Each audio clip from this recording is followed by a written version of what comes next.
Assalamualaikum warahmatullahi wabarakatuh. Innal hamdalillah nahmaduhu wa nasta'inuhu wa nastaghfiruh wa na'udzu billahi min shururi anfusina wa min sayyiati a'malina. May yahdihillahu fala mudilla lahu wa may yudlil fala hadiya lahu. Asyhadu an la ilaha illallah wahdahu la syarika lahu. وأشهد أن سيدنا محمدا عبده ورسوله لا نبي بعده. اللهم صل وسلم وكرم وعظم على سيدنا محمد مفتاح باب رحمة الله عدد ما في علم الله صلاة وسلاما دائمين بدوام ملك الله. سبحانك لا علم لنا إلا ما علمتنا innaka antal alimul hakim. Rabbi syrah li sadri wa yassir li amri wahlul 'uqdatam min lisani yafqahu qawli bijahin nabi wal ali wal ashabi, amma ba'd. Hadirin jamaah subuhan Masjid Al-Kafah yang dimuliakan oleh Allah Subhanahu wa taala. Sebelum kita memulai, saya atas nama pribadi mengucapkan minal a'idina wal faizin, kullu 'am antum bi khair. Taqabbalallahu minna wa minkum siyamana wa siyamakum jami'an wa ta'atana wa ta'atakum jami'an. Semoga apa yang kita lakukan di bulan Ramadan diterima oleh Allah Subhanahu wa taala dan kita keluar daripada bulan Ramadan dalam keadaan diampuni dosa-dosa kita oleh Allah Subhanahu wa taala. Amin ya rabbal alamin. Hadirin jamaah yang dimuliakan oleh Allah Subhanahu wa taala, alhamdulillah kita bersyukur kepada Allah Subhanahu wa taala. 1 bulan penuh kemarin kita melaksanakan perintah Allah Subhanahu wa taala, yaitu siyam Ramadan di siang hari dan qiyamul lail, ibadah-ibadah lainnya juga yang kita lakukan di malam hari. Ini adalah satu cara Allah Subhanahu wa taala agar kita bisa memperbaiki hubungan kita dengan Allah Subhanahu wa taala. Karena dalam hidup ini hadirin, kita kalau seandainya kita ingin diri kita selamat dunia dan akhirat, ada dua hubungan yang harus kita pelihara dan kita jaga. Yang pertama yaitu hubungan kita dengan Allah Subhanahu wa taala, yang dikatakan oleh para ulama hablum minallah. Kemudian hubungan kita dengan manusia, yaitu yang kita sering dengar dengan kata-kata hablum minan nas. Hubungan kita dengan Allah, alhamdulillah di bulan Ramadan kemarin kita sudah melakukan perintah Allah Subhanahu wa taala, dan semoga apa yang kita lakukan di bulan Ramadan kemarin bisa memperbaiki hubungan kita dengan Allah Subhanahu wa taala. Kita melaksanakan perintah Allah semuanya di bulan Ramadan, dan juga Allah Subhanahu wa taala memberikan balasan-balasan yang sangat luar biasa di bulan Ramadan, seperti diterangkan oleh Syekh Abdul Qadir Al-Jailani dalam mengutip hadis baginda Nabi sallallahu alaihi wasallam di dalam kitab Al-Qunyah. Di antaranya beliau katakan, baginda Nabi sallallahu alaihi wasallam mengatakan, "Idza kana akhirul lailatin min Ramadan, ghafarallahu lahum." Apabila di akhir dari malam terakhir bulan Ramadan, Allah Subhanahu wa taala telah mengampuni semua dosa-dosa orang yang beribadah di bulan Ramadan. Para sahabat waktu itu bertanya kepada baginda Nabi sallallahu alaihi wasallam, "Ahiya Lailatul Qadar ya Rasulullah?" Apakah itu yang dimaksud dengan Lailatul Qadar wahai Rasulullah?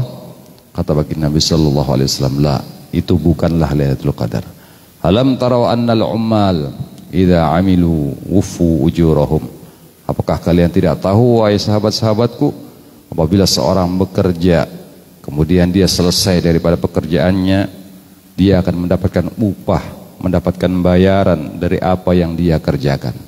Itulah kita umat baginda Nabi Muhammad yang beribadah di bulan Ramadan.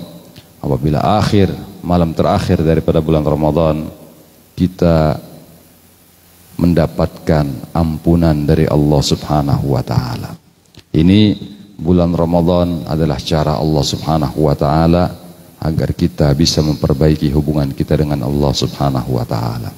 Kemudian hablum minan nas kita juga kita perbaiki di bulan Syawal.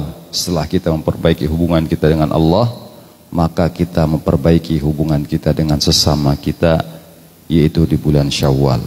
Baik dengan keluarga kita, anak istri kita saling memaafkan. Dengan kedua orang tua kita, baik yang masih hidup maupun yang sudah wafat.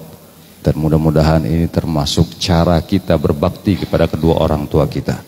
Selama mereka masih hidup, kita taat kepada kedua orang tua kita. Kita tidak boleh mengatakan kalimat-kalimat ya, kita harus lemah lembut, wahfid janahahuma minadzul. Kita merendah, bertawadhu kepada kedua orang tua kita. Ini tatkala mereka masih hidup.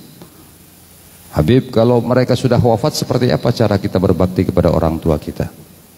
Ada seorang sahabat bertanya kepada baginda Nabi sallallahu alaihi wasallam. Waktu itu baginda Nabi sallallahu alaihi wasallam sedang duduk mengajar. Kemudian ada seorang sahabat dari Bani Salamah datang kepada baginda Nabi sallallahu alaihi wasallam dan bertanya. Beliau bertanya, "Abaqiya li syai'un liwalidayya ba'da mautihima ya Rasulullah." Ya Rasulullah, apakah ada satu amalan yang bisa aku kerjakan agar aku bisa berbakti kepada orang tuaku yang sudah wafat ya Rasulullah? Kemudian baginda Nabi sallallahu alaihi wasallam, mungkin sahabat ini tatkala orang tuanya masih hidup belum sempat berbakti kepada orang tuanya, atau dia tidak bisa berbakti kepada orang tuanya, sehingga dia bertanya demikian kepada baginda Nabi sallallahu alaihi wasallam. Dijawab oleh baginda Nabi sallallahu alaihi wasallam, ada 5 hal yang apabila dikerjakan oleh seseorang yang orang tuanya wafat, maka dia sama halnya berbakti kepada kedua orang tuanya. Yang pertama, kata baginda Nabi sallallahu alaihi wasallam, as-salatu alaihima. Selalu mendoakan kedua orang tuanya yang sudah wafat. Ini salah satu cara berbakti kepada orang tua yang sudah wafat. Kita doakan selalu, dan alhamdulillah ulama-ulama kita selalu mengajari kita doa untuk orang tua kita. Di antaranya Rabbighfirli wali walidayya warhamhuma kama rabbayani shaghira, atau ada doa birrul walidain yang lainnya. Ini berarti anak itu berbakti kepada orang tuanya tatkala orang tuanya sudah wafat. Kemudian yang kedua, kata baginda Nabi sallallahu alaihi wasallam, al-istighfaru lahuma. Selalu memohonkan ampun kepada Allah Subhanahu wa taala untuk kedua orang tua yang sudah wafat. Ini sama halnya berbakti kepada orang tua ya, selagi mereka masih hidup. Walaupun mereka sudah wafat, kita selalu mendoakan mereka, selalu membacakan istighfar kepada keduanya. Sama halnya kita berbakti ya, kepada orang tua tatkala mereka masih hidup. Kemudian yang ketiga, kata baginda Nabi sallallahu alaihi wasallam, wa infadu ahdihima, dan melaksanakan janji-janji orang tua yang belum terlaksana. Jadi orang tua misalnya sebelum wafat dia berjanji, "Nak, kalau tanah yang Bapak punya terjual, Bapak mau sumbangkan ke masjid." Akhirnya bapaknya meninggal duluan, kemudian diteruskan oleh anaknya, dijual tanah itu, kemudian sebagian diberikan ke masjid. Nah, ini sebagai seorang anak yang memenuhi janji daripada orang tuanya. Atau orang tuanya mengatakan, "Nak, kalau tanahnya laku, Bapak mau naik haji." Ternyata dia sudah wafat dan anaknya membadalkan haji daripada niatan haji daripada kedua orang tuanya. Ini sama, anak itu juga berbakti kepada orang tuanya setelah mereka wafat. Kemudian selanjutnya kata baginda Nabi sallallahu alaihi wasallam,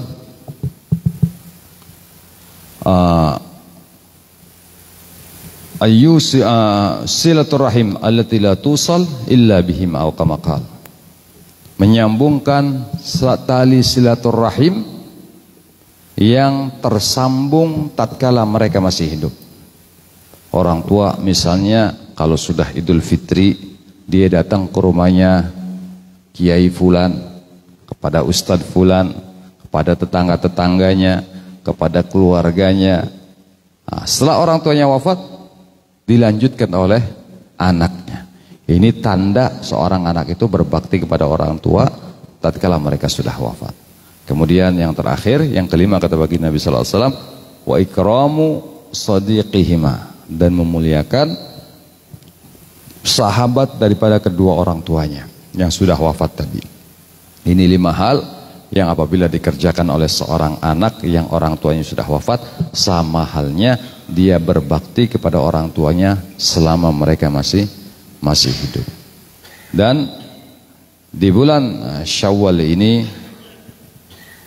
kita bersilaturahim, saling memaafkan juga kepada keluarga kita, orang tua kita, kerabat kita, ya, sanak famili kita, kawan-kawan kita, tetangga kita, saudara-saudara kita sama muslim, dan itu semuanya insyaallah apabila kita lakukan kita mendapatkan fadilah seperti yang disabdakan oleh baginda Nabi sallallahu alaihi wasallam, man arada ayyumadda lahu fi umrih wa yuwassa' lahu fi rizqihi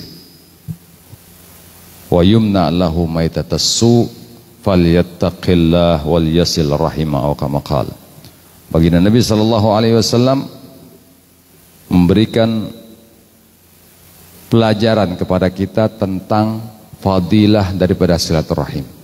Kata baginda Nabi sallallahu alaihi wasallam, barang siapa yang pengen panjang umurnya, kemudian barang siapa yang pengen luas rezekinya, barang siapa yang ingin dicegah oleh Allah subhanahu wa ta'ala wafat dalam keadaan su'ul khatimah, maknanya dia akan wafat dalam keadaan husnul khatimah.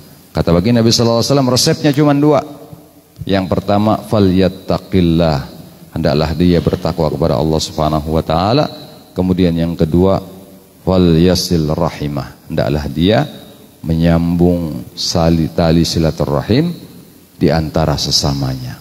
Ini fadilah daripada silaturahim, dan mudah-mudahan kita di bulan Syawal ini mendapatkan fadilah silaturahim tersebut dengan kita saling berkunjung, saling memaafkan di antara kita sesama muslim, dan semoga hablum minanas kita membaik dan kita diberikan imbalan pahala dari Allah subhanahu wa ta'ala sehingga Allah ridha kepada kita dan Allah masukkan kita ke dalam surganya. Amin ya rabbal alamin. Hadirin wal hadirat yang dimuliakan oleh Allah subhanahu wa ta'ala, insyaallah hari ini adalah awal daripada ta'lim kita, yaitu tetap kita lanjutkan pembacaan kitab Tarikhul Hawadits wal Ahwal An-Nabawiyah karangan Sayyid Muhammad bin Ali Al-Maliki sampai kepada ucapan beliau, qala al-muallif rahimahullah wa nafa'ana bihi wa bi ulumihi fid dharain amin, ila an qala, masih tentang mukjizatnya baginda Nabi Muhammad sallallahu alaihi wasallam. Dikatakan oleh beliau Sayyid Muhammad bin Ali Al-Maliki,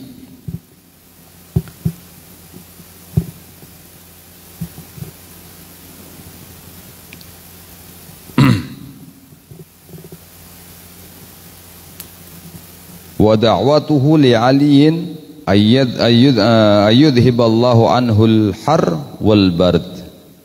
Di antara mukjizatnya baginda Nabi sallallahu alaihi wasallam yang tertulis di dalam sejarah yang disampaikan oleh ulama-ulama kita, yaitu doanya baginda Nabi sallallahu alaihi wasallam untuk Sayyidina Ali bin Abi Thalib agar Allah Subhanahu wa taala menghilangkan panas dinginnya Sayyidina Ali. Sayyidina Ali pernah sakit meriang kalau kata kita. Ya, kata kita orang Indonesia ini meriang, panas dingin. Sehingga beliau tidak ikut berperang. Waktu itu sedang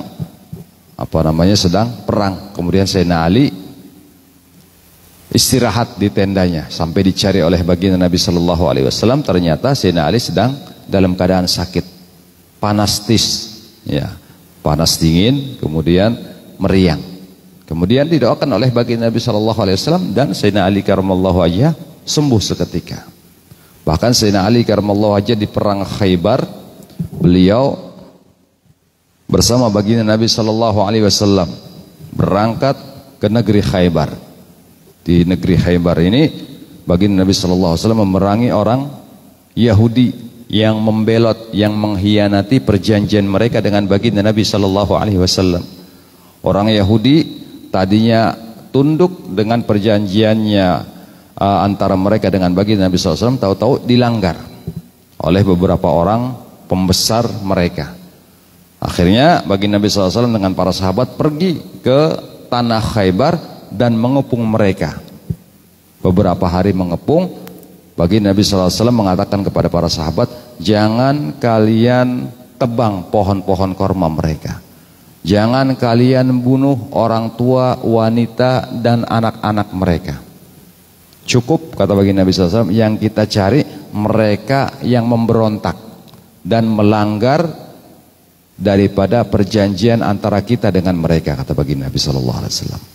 Akhirnya dikepung mereka oleh baginda Nabi SAW dan para sahabat beberapa hari, dan mereka orang-orang Yahudi Khaybar kehabisan makanan, sehingga mereka keluar mengajak perang dengan kaum muslimin. Baginda Nabi SAW sebelum mereka keluar daripada benteng Khaybar, baginda Nabi SAW mengumpulkan para sahabat. Wahai sahabat-sahabatku, kata baginda Nabi SAW, besok pagi kumpul di tendaku, aku akan memilih panglima perang, pemimpin pasukan kalian untuk menyerang kota Khaybar. Kemudian para sahabat radhiyallahu ta'ala anhum, mereka mempersiapkan diri mereka. Sayyidina Umar bin Khattab, beliau siap untuk ditunjuk sebagai panglima. Sa'ad bin Ubadah siap. Kemudian sahabat-sahabat yang lain juga, Khalid bin Walid siap, sahabat-sahabat yang lain juga siap tatkala ditunjuk oleh baginda Nabi sallallahu alaihi wasallam. Setelah sholat subuh mereka berkumpul di tendanya baginda Nabi sallallahu alaihi wasallam. Kemudian dilihat sahabat itu satu persatu oleh baginda Nabi sallallahu alaihi wasallam, dan baginda Nabi sallallahu alaihi wasallam bertanya, "Aina Ali?" Di mana Ali? Sayyidina Ali pada waktu itu sedang sakit di tendanya. Dipanggil oleh baginda Nabi sallallahu alaihi wasallam, dan Sayyidina Ali menghadap baginda Nabi sallallahu alaihi wasallam. Ternyata baginda Sayyidina Ali waktu itu sedang sakit mata. Ditanya oleh baginda Nabi SAW, apa yang terjadi wahai Ali? Aku sakit mata ya Rasulullah, sehingga aku tidak ikut berkumpul bersama sahabat-sahabat yang lain di tendamu ya Rasulullah. Dilihat mata beliau oleh baginda Nabi SAW dan diludahi, langsung sembuh seketika. Ini mukjizatnya baginda Nabi Muhammad sallallahu alaihi wasallam.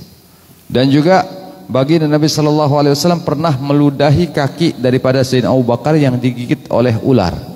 Tatkala hijrah Sayyidina Abu Bakar dengan baginda Nabi sallallahu alaihi wasallam ke kota Madinah dari Mekah, dikejar oleh orang-orang kafir Quraisy sehingga bersembunyi di gua Thur di Jabal Nur. Masuk ke gua Thur, baginda Nabi sallallahu alaihi wasallam tidur di pangkuan Abu Bakar Siddiq, dan kaki Abu Bakar digigit oleh ular. Kemudian Abu Bakar menahan sakitnya sehingga meneteskan air mata di pipi baginda Nabi sallallahu alaihi wasallam dan membangunkan baginda Nabi Muhammad yang sedang istirahat di pangkuan Abu Bakar Siddiq. Ditanya oleh baginda Nabi sallallahu alaihi wasallam, "Ma baluka ya Abu Bakrin?" Kenapa engkau menangis wahai Abu Bakar? Dijawab oleh Abu Bakar, "Iya ya Rasulullah, aku digigit ular." Kemudian diludahi kakinya oleh baginda Nabi sallallahu alaihi wasallam dan sembuh seketika. Bahkan dulu sebelum diutus menjadi nabi dan rasul, baginda Nabi sallallahu alaihi wasallam sewaktu kecil pernah sakit mata dan dibawa oleh kakek beliau Sayyidina Abdul Muttalib ke satu orang tabib dari pendeta Nasrani. Jadi dulu zaman baginda Nabi sallallahu alaihi wasallam kecil ada tabib dari agama Nasrani yang mana banyak orang datang ke beliau ini untuk meminta doa agar disembuhkan penyakitnya oleh Allah Subhanahu wa taala. Dan tabib ini enggak pernah keluar kamar. Dia khusus berdoa, beribadah kepada Allah, dan kalau ada orang sakit cukup diantarkan air, kemudian didoakan, dibawa air itu keluar lagi, kemudian sembuh berkat izin Allah Subhanahu wa taala. Abdul Muttalib membawa baginda Nabi SAW yang sakit mata pada waktu itu ke pendeta tersebut. Sebelum sampai ke rumah pendeta tersebut sudah keluar daripada kamarnya menyambut kedatangan baginda Nabi SAW. Yang biasanya itu nggak pernah keluar, kedatangan baginda Nabi SAW, ya beliau tahu, langsung keluar menyambut baginda Nabi SAW dengan Abdul Muttalib. Ditanya, wahai Abdul Muttalib, siapa yang kau bawa? Dijawab oleh Sayyidina Abdul Muttalib, ini adalah cucuku Muhammad. Aku ingin minta doa darimu, minta air agar Allah menyembuhkan sakit matanya. Apa jawab pendeta tadi? Tidak usah aku doakan. Dari air liurnya saja dia sudah bisa menyembuhkan penyakit matanya, wahai Abdul Muttalib. Akhirnya baginda Nabi SAW disuruh meludah di tangannya, kemudian diusapkan ke matanya, langsung sembuh seketika. Ini salah satu mukjizatnya baginda Nabi Muhammad SAW. Kalau sebelum diangkat menjadi nabi dan rasul, itu dinamakan oleh kata ulama irhasah, bukan mukjizat. Nah, tapi inilah kelebihan yang Allah berikan kepada baginda Nabi Muhammad, ya, sehingga bisa mengalahkan ya, apa yang sedang ngetop pada waktu itu. Di antaranya ya baginda Nabi Shallallahu Alaihi Wasallam bisa mengobati sakit mata. Nah, ini seperti yang terjadi kepada Sayyidina Ali karramallahu wajhah juga, yaitu baginda Nabi SAW meminta kepada Allah agar Allah menghilangkan demam yang dirasakan oleh Sayyidina Ali karramallahu wajhah. Kemudian watafala fi ainaihi wa huwa armad, dan baginda Nabi SAW meludah di mata Sayyidina Ali yang pada waktu itu sakit mata. Fa'ufiya, dan disembuhkan oleh Allah Subhanahu wa taala fi sa'atihi, seketika. Langsung seketika disembuhkan oleh Allah Subhanahu wa taala, enggak pakai nunggu. Kalau kita sakit mata pakai obat tetes, ya kira-kira berapa hari? Kadang sampai obat tetesnya habis nggak sembuh-sembuh. Kadang 3 hari, seminggu baru sembuh. Tapi baginda Nabi SAW tatkala meludah kepada mata Sayyidina Ali yang sedang sakit, langsung sembuh seketika, tidak ada pakai nunggu-nunggu lagi. Ini mukjizatnya baginda Nabi SAW. Walam yarmad ba'da dzalik, dan mata yang telah diludahi oleh baginda Nabi SAW tadi nggak pernah terkena sakit mata selamanya. Nah, ini matanya selalu sehat tatkala setelah diludahi oleh baginda Nabi Muhammad sallallahu alaihi wasallam. Wa radda ainu Qatadah bin Nu'man bada an salat ala khaddihi fa kanat ahsanu ainaihi. Ada juga sahabat yang namanya Qatadah bin Nu'man. Qatadah bin Nu'man ini sahabat yang waktu itu perang bersama baginda Nabi sallallahu alaihi wasallam. Tatkala perang matanya kena pedang. Ya, kata orang Jawa keculek. Ya, keculek itu kena tusuk pedang sehingga matanya itu keluar dari tempatnya. Sampai Qatadah ini bingung. Darah keluar, mata di tangan dia pegang. Akhirnya lari kepada baginda Nabi sallallahu alaihi wasallam, ya Rasulullah, tolong aku. Apa wahai Qatadah? Kata baginda Nabi sallallahu alaihi wasallam, sembuhkan aku, masukkan aku ke mataku ini ke tempatnya yang semula ya Rasulullah. Kemudian kata baginda Nabi sallallahu alaihi wasallam, sabar Qatadah, lakal jannah, kata baginda Nabi, engkau akan mendapatkan surga di sisi Allah Subhanahu wa taala. Kata Qatadah, iya ya Rasulullah, surga urusan nanti. sekarang ini mataku ini keluar ya Rasulullah. Taruh lagi di tempatnya Rasulullah. Tolong ya Rasulullah. Akhirnya mata itu dipegang oleh baginda Nabi Shallallahu Alaihi Wasallam, kemudian dimasukkan ke dalam matanya ya Qatadah, dan sembuh seketika mata daripada Qatadah bin Nu'man radhiyallahu taala anhu. Fakanat ahsanu ainaihi, dan mata itu ya mata yang terbaik jadinya daripada mata satunya. Ini mata yang dimasukkan oleh baginda Nabi SAW menjadi lebih baik daripada mata sebelahnya, dan dikatakan dalam riwayat enggak pernah kena sakit mata. Ya kalau kita ya mungkin ada minus apa itu, sahabat yang matanya dimasukkan oleh baginda Nabi SAW sampai tua enggak terkena sakit mata, minus plus atau rabun enggak ada. Ya semuanya lebih sehat daripada mata sebelahnya. Ini mata daripada Qatadah bin Nu'man yang dimasukkan kembali oleh baginda Nabi sallallahu alaihi wasallam ke tempatnya. Wada ali Abdullah bin Abbas bita'wil wal fiqhi wad din. Kemudian baginda Nabi sallallahu alaihi wasallam di antara mukjizat beliau mendoakan Sayyidina Abdullah bin Abbas.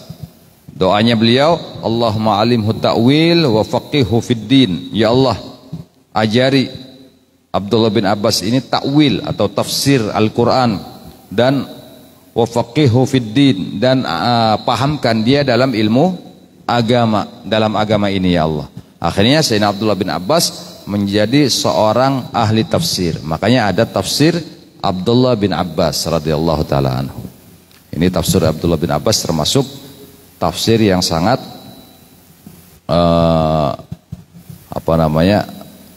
yang menjadi rujukan daripada kita ahli sunnah wal jamaah. Di antara tafsir Sayyidina Abdullah bin Abbas ini, beliau menafsirkan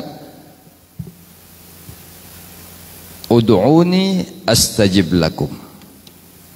Ayat Allah Subhanahu wa taala, ud'uni astajib lakum. Berdoalah kalian maka aku akan ijabah, kata Allah Subhanahu wa taala. Ditafsiri oleh Sayyidina Abdullah bin Abbas ya bahwasanya semua doa kita ini yang kita panjatkan kepada Allah Subhanahu wa taala pasti diterima oleh Allah Subhanahu wa taala. Tapi kenapa kok ada doa ini kadang seakan-akan tidak dikabulkan oleh Allah Subhanahu wa taala, atau lama tidak dikabulkan oleh Allah Subhanahu wa taala?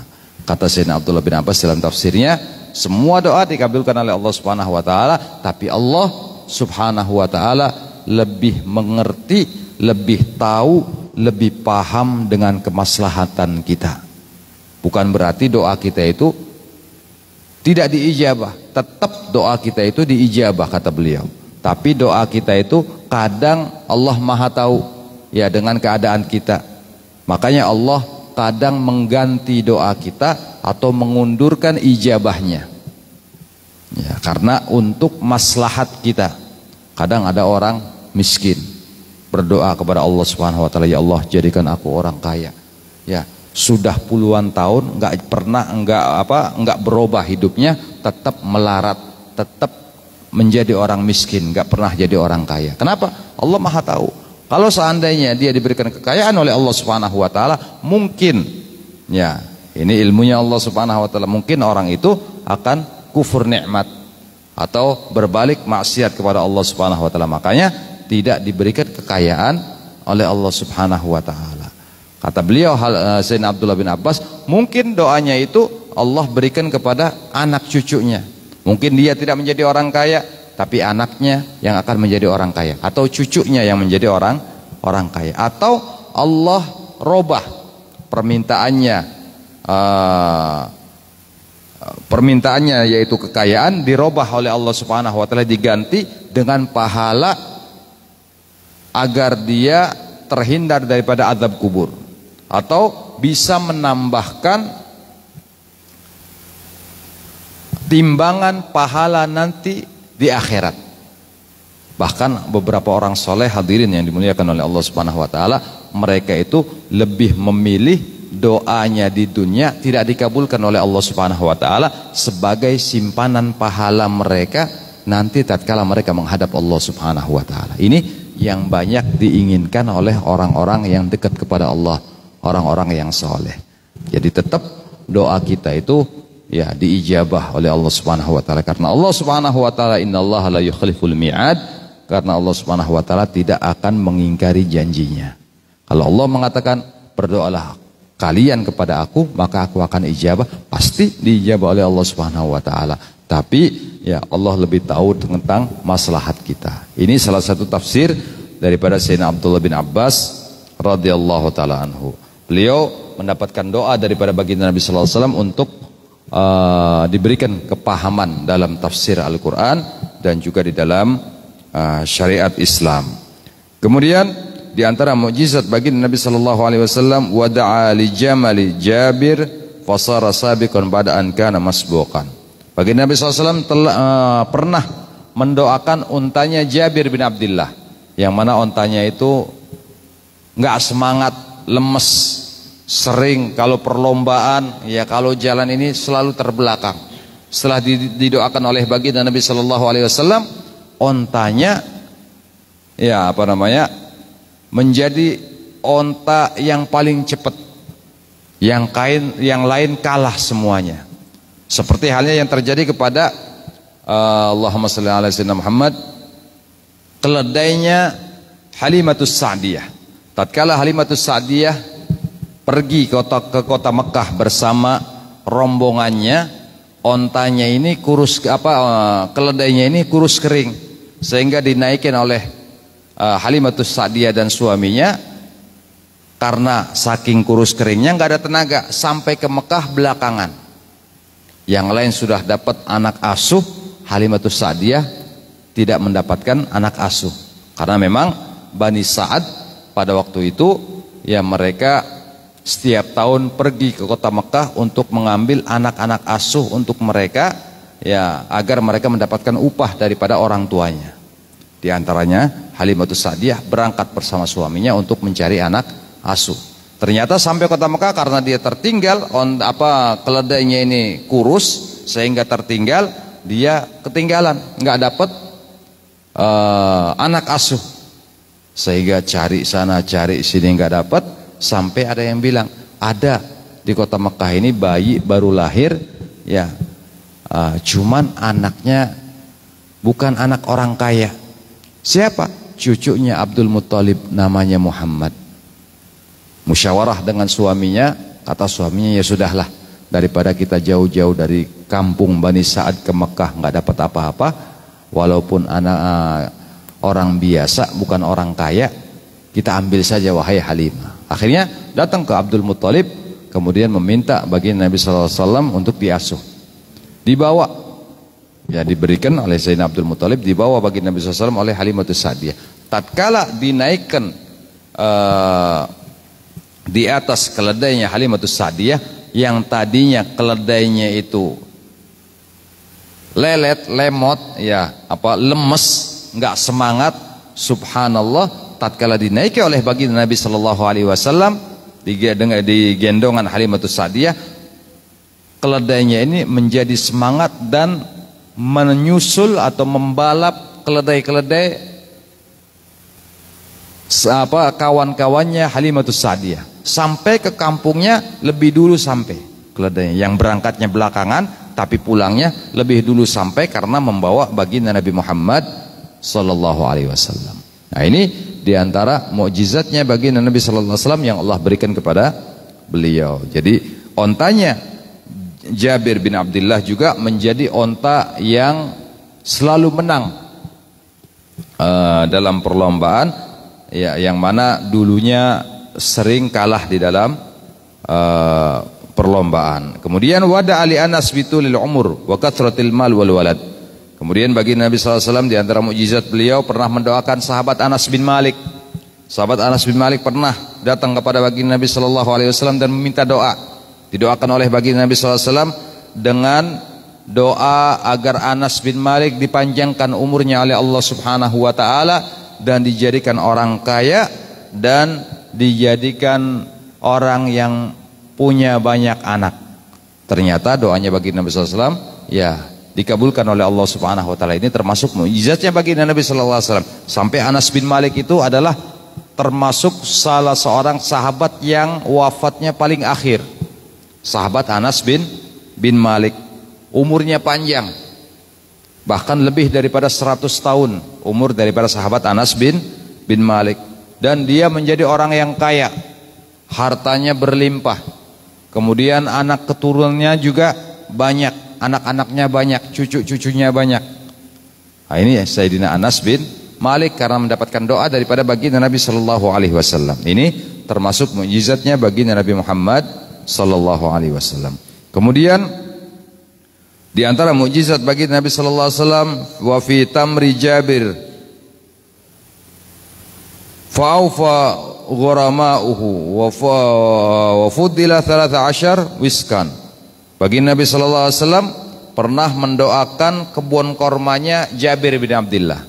Karena kebun kormanya Jabir bin Abdullah ini buahnya kurang.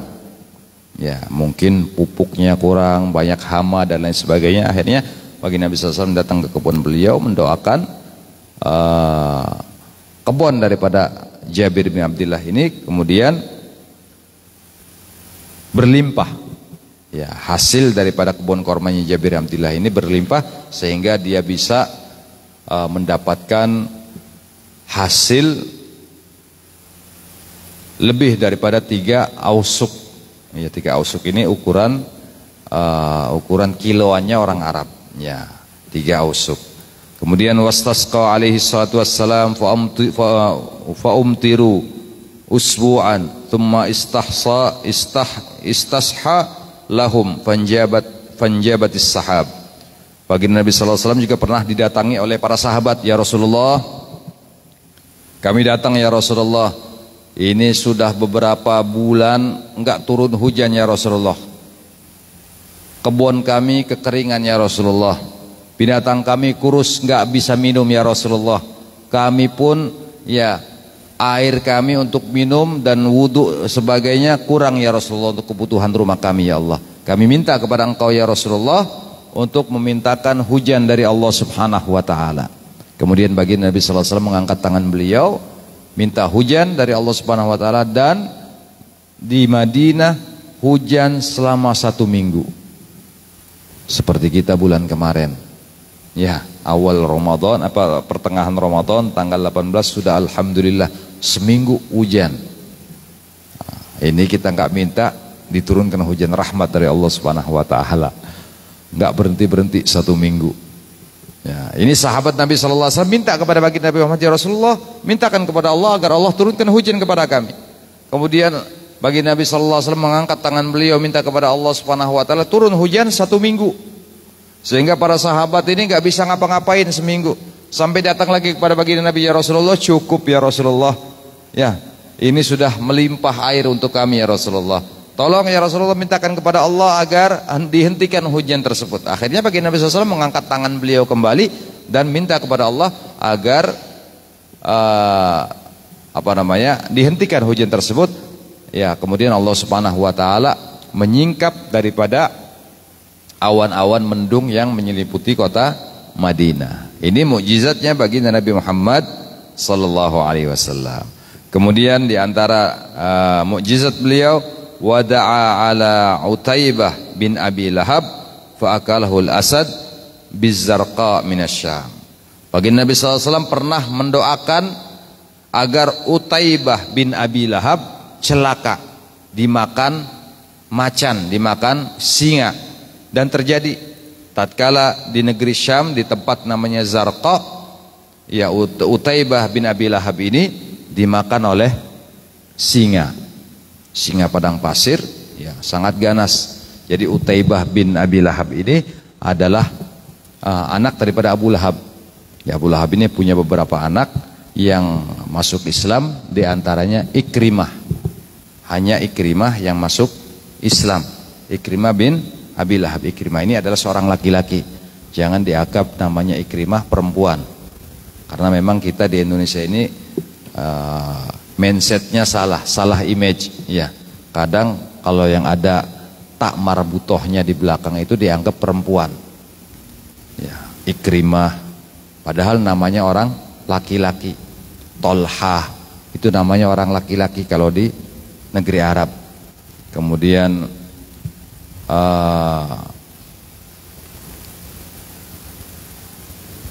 Hamzah itu namanya orang laki-laki. Ikrimah anak laki-laki, anaknya daripada Abu Lahab. Nah ini termasuk sahabat, ya Ikrimah bin Abu Lahab ini sahabat yang pernah sahabat lainnya dinasihati oleh baginda Nabi SAW. Waktu itu Ikrimah bersama para sahabat sedang berkumpul. Kemudian sahabat-sahabat yang lain mengingatkan Ikrimah kepada orang tuanya. Iya wahai Ikrimah, ayahmu Abu Lahab ini musuh besarnya bagi Nabi SAW. Dia selalu mendolimi Nabi. Ya tatkala di Mekah mencegah bagi Nabi SAW untuk beribadat di Masjidil Haram. Kemudian didengar oleh bagi Nabi SAW. Kemudian bagi Nabi SAW menjaga perasaan Ikrimah dengan mengatakan kepada para sahabat yang lain, udkuru mahasina mautakum.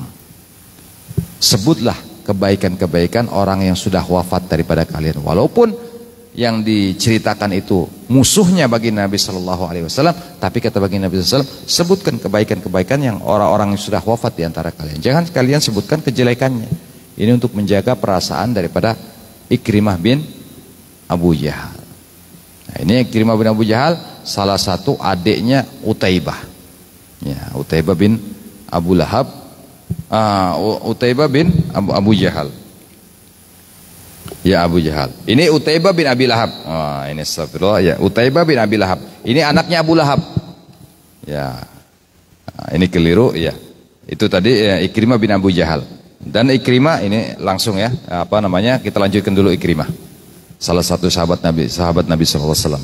Ikrimah juga pernah adiknya yang masuk Islam ingin dipinang oleh Sayyidina Ali karramallahu wajhah.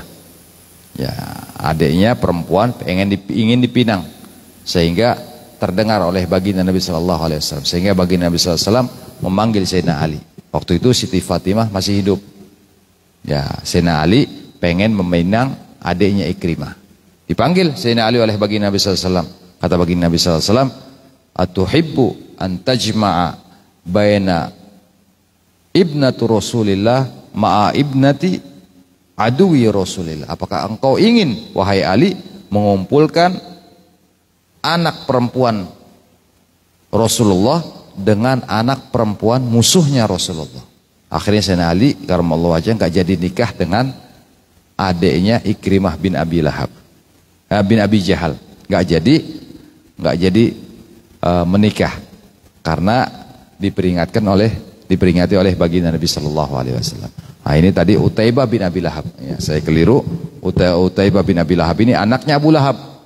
Karena Abu Lahab ini semua keluarganya memusuhi baginda Nabi sallallahu alaihi wasallam. Abu Lahabnya sehingga dicap oleh Allah Subhanahu wa taala sebagai ahli neraka. Istrinya juga Ummu Jamil juga demikian dicap sebagai ahli neraka. Wa muratuhu hammalatal hatab. Nah, ini keluarganya juga memusuhi baginda Nabi sallallahu alaihi wasallam, di antaranya anaknya yang bernama Utaibah, padahal sepupu baginda Nabi sallallahu alaihi wasallam. Baginda Nabi sallallahu alaihi wasallam mendoakan Utaibah bin Abu Lahab ini agar nanti dimatikan oleh Allah Subhanahu wa taala dengan dimakan oleh singa. Ternyata betul. Tatkala di negeri Syam, di tempat namanya Zarqa, dia sedang berada di tempat tersebut, tahu-tahu dimakan oleh singa. Ini mukjizatnya baginda Nabi sallallahu alaihi wasallam yang telah mendoakan Utaibah bin Abi Lahab karena sangat memusuhi baginda Nabi sallallahu alaihi wasallam, sehingga beliau mendoakan ya agar dia dimakan singa. Betul, dimakan oleh singa, yaitu Utaibah bin Abi Lahab. Wassalamu alaihi al-hajar wa syajar layali bu'itha bilafdi assalamu alayka ya Rasulullah. Kemudian di antara mukjizatnya bagi Nabi sallallahu alaihi wasallam juga yaitu bebatuan pepohonan di malam diutusnya bagi Nabi sallallahu alaihi wasallam. Bebatuan dan pepohonan tadi mengucapkan salam kepada baginda Nabi sallallahu alaihi wasallam, assalamu alayka ya Rasulullah. Sampai di Mekah itu hadirin yang dimuliakan oleh Allah Subhanahu wa taala, ada satu gang namanya Zuqaqul Hajar. Zuqaqul Hajar ini tempat bagi Nabi sallallahu alaihi wasallam dari rumah Siti Khadijah menuju Masjidil Haram. Kalau bagi Nabi sallallahu alaihi wasallam ke Masjidil Haram mesti lewat jalan tersebut. Gang kecil Ya, di kanan kirinya bebatuan. Tatkala baginda Nabi SAW lewat di jalan tersebut menuju Masjidil Haram, terdengar suara, Assalamualaikum ya Rasulullah. Berhenti baginda Nabi SAW. Siapa? Cari siapa yang bersalam kepada aku. Jalan lagi baginda Nabi SAW, Assalamualaikum ya Rasulullah. Berhenti lagi baginda Nabi SAW, melihat ke belakang, ke samping, tidak ada orang. Jalan lagi baginda Nabi SAW sampai 3 kali, ternyata bebatuan yang berada di sisi daripada jalan tersebut bersalam kepada baginda Nabi Muhammad sallallahu alaihi wasallam. Nah, ini mukjizatnya baginda Nabi sallallahu alaihi wasallam. Nabi Allah Musa, Nabi Allah Sulaiman alaihissalam bisa berbicara kepada binatang, ya makhluk hidup. Tapi baginda Nabi SAW bukan hanya kepada binatang, ya pepohonan, menurut mentaati perintah baginda Nabi SAW, menangis di hadapan baginda Nabi SAW, bahkan batu mengucap salam kepada baginda Nabi Muhammad SAW. Maka dari itu hadirin, mukjizat yang dimiliki oleh baginda Nabi SAW melebihi daripada mukjizat-mukjizat yang Allah berikan kepada para nabi dan para rasul yang lainnya. Nah, ini sekelumit tentang mukjizatnya baginda Nabi SAW, yang masih ada banyak lagi mukjizat daripada baginda Nabi SAW, dan insyaallah kita teruskan di pertemuan yang akan datang. Wallahu a'lam bissawab. Ya Rabbana a'tarafna bi annana iktarafna wa annana asrafna ala ladha ashrafna fatub alayna tauba taghsil li kulli hauba wastur lana al-awrati wa aminir rawati waghfir li walidina rabbi wa mauludina wal ali wal ikhwani wa sairil khillani wa kulli dhi mahabba au jiratin au sohbah wal muslimina ajma amina rabbi asma fadlan wa judan manna la biktisabim minna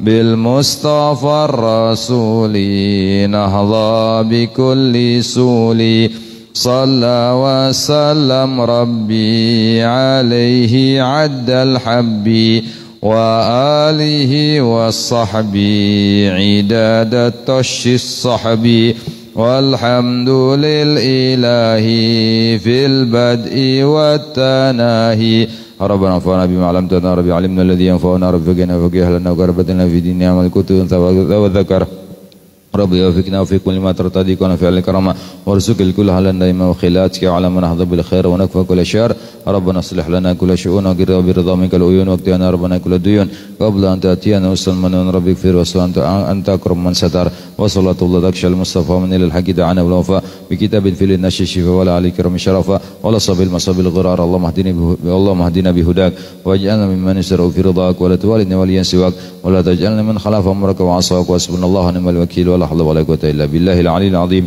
wa sallallahu ala sayyidina Muhammadin wa alihi washabihi wasallam alhamdulillahi rabbil alamin. Kurang lebihnya mohon maaf. Wallahul muwaffiq ila aqwamit thoriq. Wassalamualaikum warahmatullahi wabarakatuh.